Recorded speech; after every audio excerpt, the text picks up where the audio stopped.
Les femmes peuvent-elles moins cutter que les hommes? On a deux fighters, ils perdent 5% de leur poids de corps, et pourtant la fatigue et la récupération ne va pas du tout se passer de la même manière. Une des raisons de cela, eh bien ça peut être le sexe de la personne. Et c'est pourquoi dans cette vidéo, je vais t'expliquer les différences physiologiques qu'il y a entre les femmes et les hommes, et du coup ce que ça peut amener de différent au niveau d'une stratégie cutting, les erreurs qu'il ne faut pas faire, et du coup en tant que par exemple combattante, eh bien comment faire pour bien cutter malgré ces différences. Je tiens à préciser, le but ici c'est pas de dire qu'une femme ne peut pas cutter parce que c'est pas vrai, une femme ça peut cutter, mais c'est de te faire rendre compte des différences qu'il y a, des possibles, ce qu'on pourrait appeler des contraintes ou du moins des variables à prendre en compte pour que justement tu puisses cutter au mieux possible tout en prenant conscience de ces différences. Ok, du coup la première différence qu'il y a entre les hommes et les femmes, eh bien c'est la quantité d'eau corporelle. Pour rappel, un cutting, c'est de la perte d'eau. On cherche plus à perdre du gras, on cherche à perdre de l'eau durant un cutting. Et l'eau totale corporelle entre les hommes et les femmes est totalement différente. C'est-à-dire que si on prend une femme et un homme qui font exactement le même poids de corps, eh bien l'homme, il y a beaucoup plus de chances qu'il ait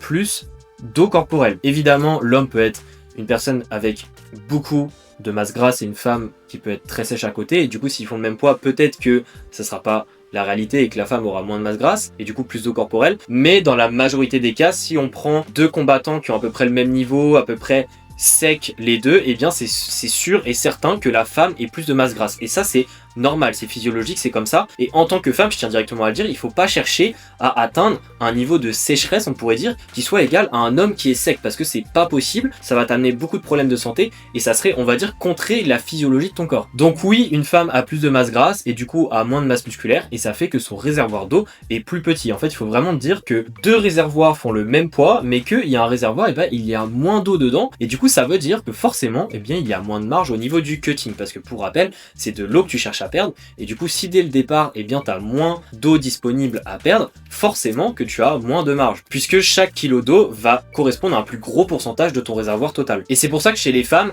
eh bien il est, je dirais, encore plus important durant un cutting d'être précis, parce que justement il y a moins de marge au niveau du cutting, et du coup chaque petit détail vont faire encore plus de différence. La deuxième différence évidemment c'est le cycle menstruel. Là les hommes sont pas du tout concernés, mais les femmes sont concernées, évidemment plus ou moins selon la méthode de contraception, puisqu'il va y avoir des impacts, on va dire, sur le cycle qui peuvent potentiellement impacter les changements de poids qui peuvent apparaître durant le cycle. Et oui, chez les femmes, il n'est pas rare de voir des variations au cours du cycle de 1 à 3 kg, et ça c'est seulement lié à la fluctuation d'eau, autrement dit à la rétention d'eau. Par exemple, la majorité des femmes ont tendance à prendre du poids au cours du cycle, c'est-à-dire qu'au début du cycle, le poids est à un certain niveau, et puis plus on avance dans le cycle, et plus le poids va augmenter, mais ça c'est lié à de la rétention d'eau. Généralement ça se fait du coup durant la phase lutéale qui est située à la fin du cycle, et durant la phase folliculaire, la rétention d'eau diminue fortement et du coup le poids diminue. Mais en fait c'est pas que tu perds du gras, tu perds du muscle, tu prends du gras ou j'en sais rien, c'est juste ton corps qui change au niveau des variations d'eau liées à ton cycle,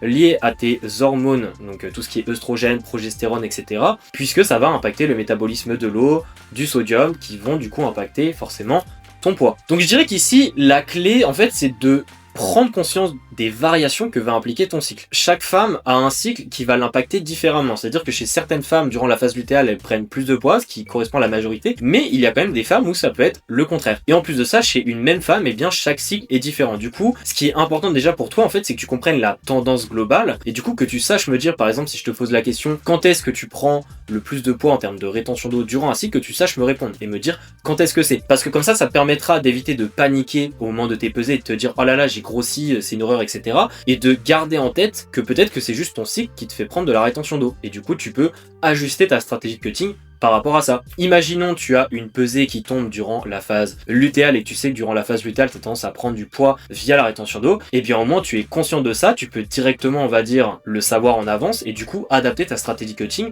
pour te dire ok j'aurai sûrement du poids en plus parce que je ferai de la rétention d'eau à ce moment là lié à mon cycle, et ça c'est totalement game changer au niveau de la stratégie si tu sais ça. Et puis la troisième différence entre les hommes et les femmes c'est je dirais le RED-S, ou ce qu'on pourrait aussi appeler la disponibilité énergétique ou alors même la triade du sport. C'est un concept qui touche également les hommes, mais globalement c'est moins présent chez les hommes que chez les femmes. Je ferai une vidéo dessus parce que c'est un sujet qui demande beaucoup plus d'informations, et pareil d'ailleurs pour le cycle menstruel que j'ai parlé avant, je ferai aussi une vidéo dessus parce qu'il y a beaucoup de choses à dire contrairement à ce qu'on pourrait le penser. Mais globalement la triade du sportif ou le RED-S, peu importe, eh bien ça va souvent se caractériser par une fatigue chronique, des personnes en fait qui se sous-alimentent tout le temps, c'est-à-dire qu'ils sont quasiment jamais en surplus calorique, et du coup le corps est dans un état de fatigue constante. Souvent les performances elles suivent pas. Bref, en fait c'est un état qui va souvent faire que les cuttings vont mal se passer parce qu'il y aura tellement de fatigue accumulée que le cutting, ou du moins le corps, ne va pas réagir correctement aux stratégies de cutting. Et dans ces cas-ci, et bien de manière assez paradoxale, souvent ce qu'il faut faire c'est augmenter les calories pour que justement le corps puisse partir petit à petit de cet état de sous-alimentation et que par la suite il puisse davantage réagir aux stratégies de cutting, également aux pertes de poids,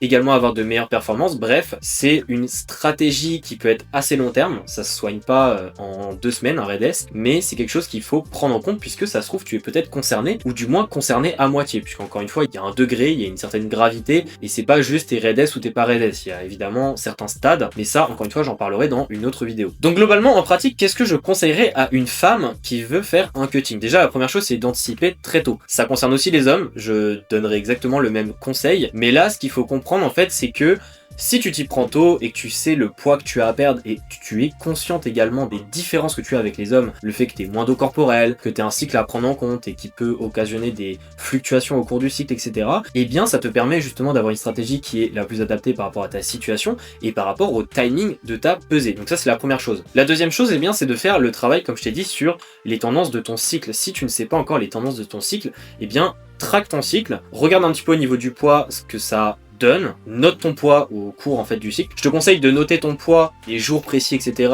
durant au moins 2-3 cycles et de voir en fait s'il y a des tendances similaires entre les 2-3 cycles. Et comme ça te permettra de savoir globalement quand est-ce que tu prends peut-être un petit peu plus de poids lié à la rétention d'eau durant le cycle, quand est-ce que ton poids est le plus bas, etc. Et comme ça, tu auras davantage d'outils en main pour tes prochaines pesées. La troisième chose, c'est de minimiser l'agressivité. Je sais que chez les femmes, ça peut être tentant du coup, si on entend le fait qu'il y a moins d'eau corporelle et qu'on va dire on peut un peu moins cutter, etc. de se dire bah il y a juste à être plus agressif de manière globale. Malheureusement, ça marche pas tout le temps et ça peut conduire justement à un RED-S que j'ai parlé avant, qui va à long terme dégrader ta santé mais aussi rendre tes cuts beaucoup plus inefficaces. Donc en fait il faut vraiment comprendre que parfois être moins agressif, eh bien ça peut justement mener à plus de résultats à long terme. Ça j'en ai déjà parlé dans d'autres vidéos, notamment dans la vidéo qui s'affiche ici où je parle que dans certains cas faire un déficit calorique avant un cutting, eh bien c'est contre-productif et qu'il faut mieux seulement faire un cutting. Donc pour conclure, eh bien le problème c'est pas d'être une femme ou un homme ou que les femmes ont plus de contraintes ou que c'est pas bien de cutter en tant que femme, etc. En fait l'idée de cette vidéo c'est de te faire comprendre les différences, qu'est-ce que tu dois prendre en compte et du coup d'avoir ces outils en main pour justement faire les cuttings